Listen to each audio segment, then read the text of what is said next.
Assalamualaikum warahmatullahi wabarakatuh. Halo anak-anak, selamat pagi.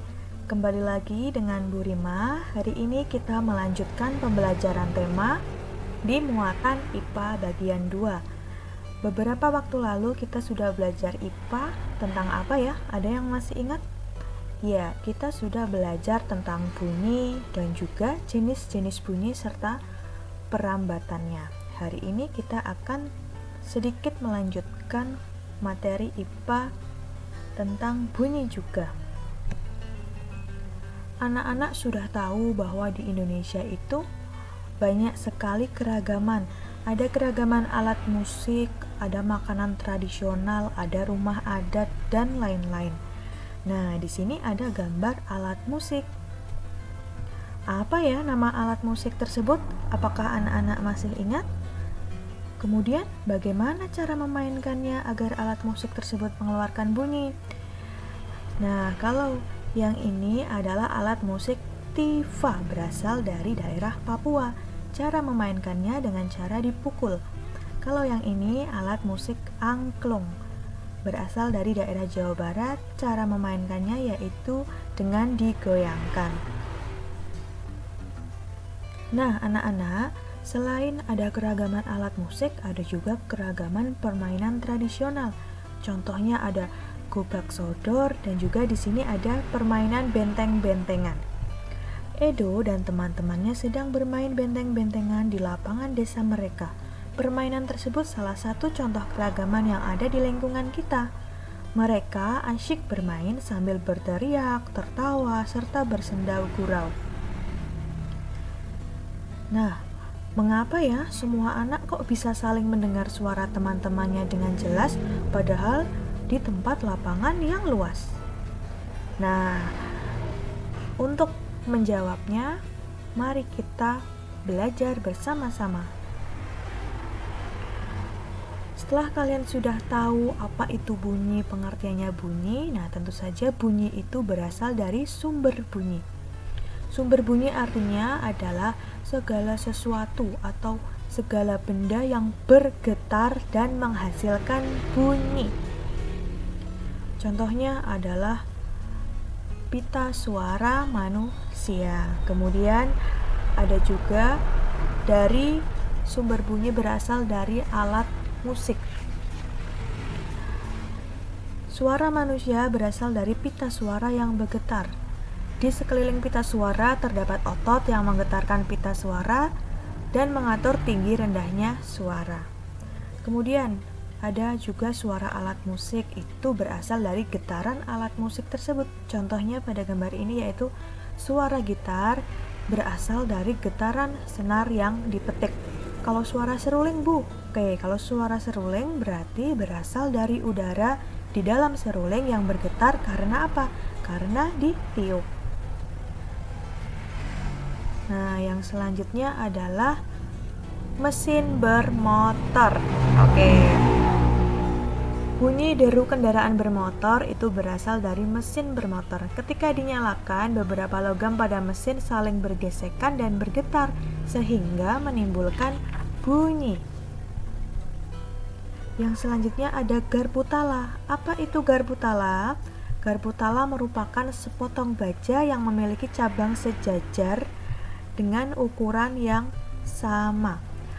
Garpu tala ini dapat menghasilkan bunyi. Caranya, ketukkan garpu tala ke sebuah benda keras, maka akan bergetar dan mengeluarkan bunyi.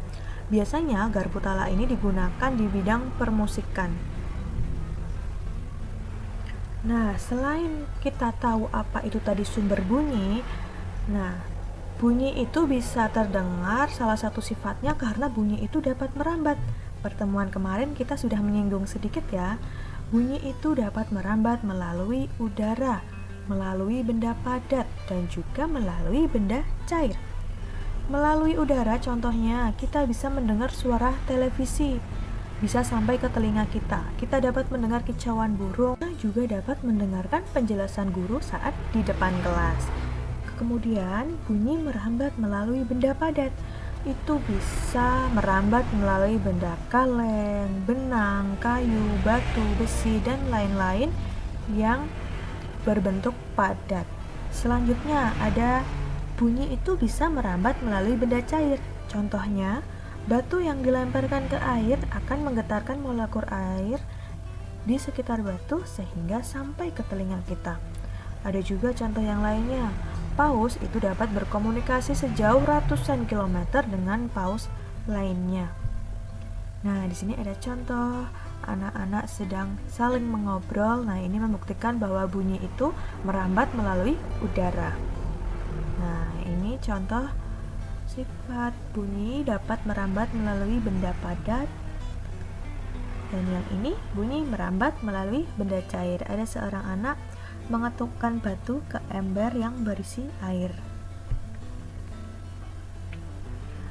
Nah, setelah kita sudah belajar tadi sumber bunyi dan perambatannya, jadi mengapa ya semua anak-anak yang bermain benteng-bentengan tadi bisa saling mendengar suara temannya dengan jelas, padahal di lapangan yang luas?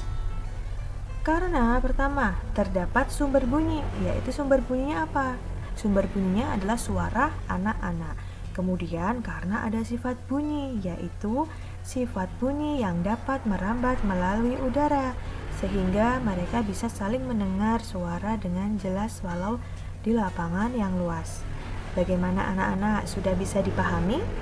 Oke, yang selanjutnya, yuk kita beraktivitas membuktikan bahwa bunyi itu merambat melalui benda cair.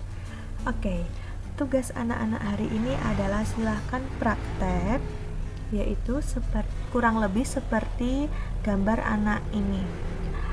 Ada ember berisi air, kemudian anak-anak juga menyiapkan batu, dan juga ada corong kecil. Tapi, semisal tidak ada corong juga tidak apa-apa.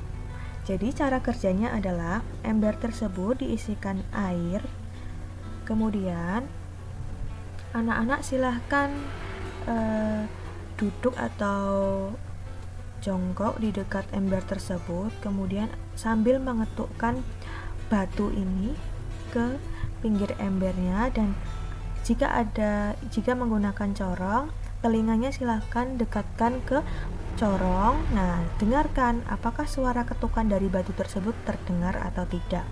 Misal tidak ada corong, berarti langsung tempelkan telinga ke permukaan airnya. Tapi jangan sampai dicemplungin ya, hanya di permukaan airnya, kemudian dengarkan batu yang diketukkan itu bisa terdengar atau tidak. Alat dan bahan yang disiapkan apa? Yaitu ember besar, air, batu, dan juga corong kecil. Oke, prakteknya seperti itu ya. Setelah anak-anak praktek, silahkan di buku tulis membuat laporan kegiatan percobaan. Isinya ada nama percobaan, kita serentakkan, namanya adalah membuktikan bunyi rambat melalui benda cair. Kemudian tujuannya apa, silahkan anak-anak tuliskan. Alat dan bahan yang dibutuhkan, langkah kerjanya seperti apa, kemudian hasil percobaannya gimana anak-anak dari percobaan yang udah dicoba. Kemudian tuliskan kesimpulannya. Oke, yang dikirimkan hari ini yang pertama dokumentasi berupa foto saat anak-anak melakukan percobaan, dan yang kedua kirimkan foto laporan ini di buku tulis. Oke, terima kasih anak-anak atas perhatiannya. Semoga materi ini bermanfaat untuk anak-anak. Jika ada hal-hal yang penting, silahkan bisa dicatat di buku tulis. Jangan lupa berbanyak membaca, jaga kesehatan, dan selalu berpikir positif. Semangat belajar dan rajin ibadah selalu. Wassalamualaikum warahmatullahi wabarakatuh.